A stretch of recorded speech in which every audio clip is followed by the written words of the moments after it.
Hey guys, my name is Vince G. Welcome to my new channel.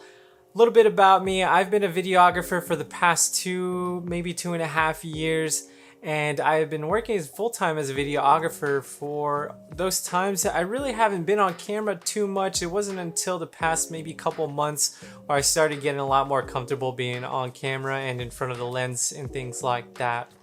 So what this channel is basically going to be on is basically anything photography and videography.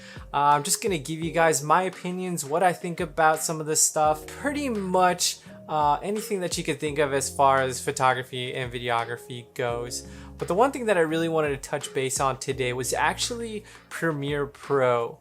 So for the past couple years, I have been using Apple's Final Cut Pro 10 as my main editing software. And let me tell you, Apple Final Cut Pro is an absolutely wonderful program to be using. I hadn't been using it full time until I had the job as a videographer, and I've been using it and just completely blown away with the performance and the capability that program has. And basically everything that I threw at it, Final Cut was able to just handle hands down with no issues. It wasn't until recently where I kind of wanted to start my own YouTube channel, and basically I wanted something pretty powerful. That way I can get myself future-proofed later on down the road. But as we all know, pre-built computers are pretty expensive. That's when I decided to build my own PC that you see back here. Just quick little run through specs. It's 8 cores, 16 threads, has 32 gigs of RAM and 1.5 terabytes worth of storage. If you guys are more interested in the specs, I'll go ahead and leave those down in the description down below. But basically what I really wanted to talk about was my experience about switching over from Final Cut to Premiere. So as we all know, I was pretty hard-headed when switching over. I really did not want to use Premiere. That is only because the past couple times that I've used Premiere, I just didn't have a good experience with it. Every single time and every single thing that I threw at the program, it just wasn't up to my expectations. It was slow in rendering, it was slow in exporting. It was just a pretty bad time using Premiere Pro. But the reason why I think that is because of the machines that I was using. The machines that I was using were actually kind of slow and weren't powerful enough to give me the output that I wanted Premiere Pro to give me. And again, it wasn't until recent that I started using this computer and Premiere Pro where I finally started to come around.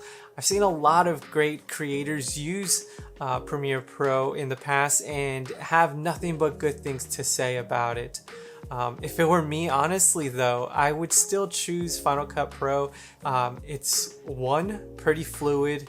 Two, the experience is just absolutely smooth. Everything is just right there in front of your face. You don't have to dig into panels. You don't have to look into many different things. It's just all right there, and it is just a wonderful program to use.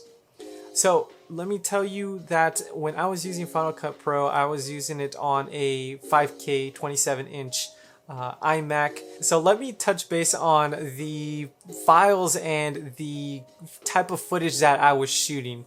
I was shooting with a Sony a7 III. Of course, we all know that it has 8-bit 420, and I was using H.264 files. And I was pretty happy with what those files were giving me when I was using Final Cut Pro. The performance was not too bad. It wasn't until I started shooting with a Nikon Z6 and the Atomos Ninja 5, which you pair them together and you're able to get ProRes. And that's when the iMac was really surpassing my expectations as far as how fantastic ProRes was with Final Cut Pro. Anything that I was throwing at Final Cut in ProRes, it was just, snap and quick. And that is because, of course, it's integrated for Final Cut Pro and all of Apple's ecosystem. So what I decided was to try DaVinci Resolve out. And we all know DaVinci Resolve is a free program for the pretty basic and generic version of Resolve. They do have a paid version, which is $2.99. I didn't pay for it yet because I didn't know how I was gonna like it, but when I was using Resolve, I didn't know that you can't use ProRes. I had to do a little bit of research to kind of find that out. So those were the codecs that I was really expecting to use for the time now on. And I really needed something that edited those ProRes files. So I had to dive back into Premiere Pro against my will. But I'm here to tell you that using ProRes files on Adobe Premiere Pro has been an absolute joy. Now, I will tell you that it is still taking me some time to learn. My workflow isn't as fast as it was when I was working on Final Cut, but I'm really excited for the future.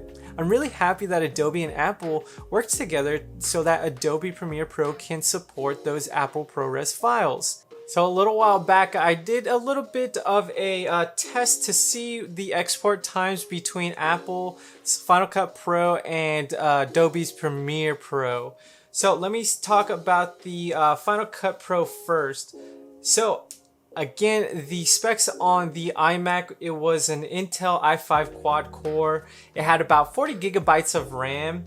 It was a Radeon Pro 580X with 8 gigabytes of DDR, I believe 5. So the graphics card was pretty decent.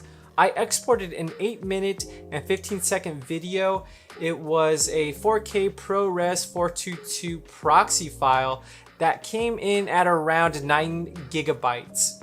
So the export time for that was 5 minutes and 30 seconds. So that's not too bad, right? That's a pretty respectable export time. So I exported the same exact file in Premiere Pro on my machine. Again, my machine is an 8-core, 16 threads. I knew it was going to be a little bit faster, but let me tell you what I exported. It was a 9-minute video, 4K ProRes 422 LT. So it's not proxy, it's LT. So it's going to be a little bit bigger file coming in at 12 gigabytes. And the export time for that was a little over 3 minutes. And to be exact, 3 minutes and 7 seconds. So you might not think that 2.5 minutes is a lot, but in reality, it is. In reality, 2.5 minutes is really a lot of saved time. If you think about that as far as, you know, exporting something that is a lot bigger, that time is gonna, you know, be a lot more saved. So it is a fantastic option for me to be using Premiere Pro. I'm really excited to be using this program. I'm really excited to continue to grow and learn within the program itself. And of course, it's always fantastic to expand your knowledge as far as programs go, right? You don't want to be stuck in the same exact program because then again, you won't be able to learn anything. So that's going to wrap up really anything that I had to say. Again, my name is Vince G, and I'm going to be just covering just about anything that has to deal with photography and videography. I'm not going to dive too much into the PC world. I do have another channel that I'll link in the description down below. But if you guys like what I'm doing here, make sure to give me a subscribe. If you like this video, give me a thumbs up. Let me know in the comment section what you guys are editing with. I would love to hear your experiences if you switched over from Final Cut to Premiere or from Premiere to Final Cut and vice versa. Or let me know if you're using DaVinci Resolve.